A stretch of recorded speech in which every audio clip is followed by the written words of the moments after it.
So John Doe in Washington, D.C. asks, I'm really interested in ancient Egypt.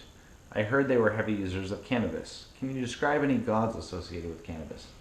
Well, I can describe two goddesses associated with cannabis. Of course, goddesses, not gods. Yes, the most common one that everyone has probably seen is Seshat, who's depicted with the 7-point, leaf overhead. She of the 7 points.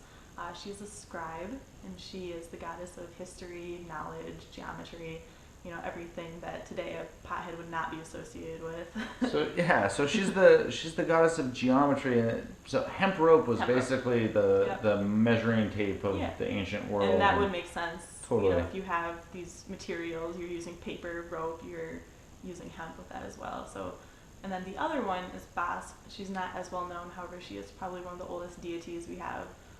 She's my favorite. Yeah, she is depicted as a cat and as glowing. She's kind of the opposite of Seshat. She's more, the womanly. She's fertility, the moon, perfumes, which is where, they think that comes from with the jars, the Basque jars. And those are the two.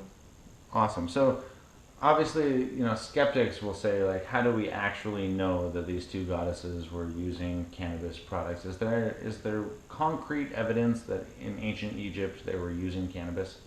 They have found seeds in burial pits in the sand.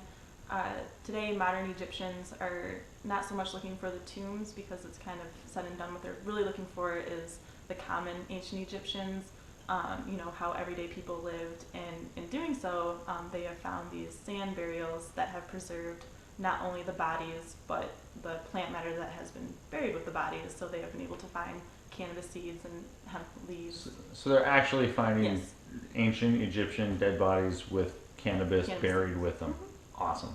Thank you.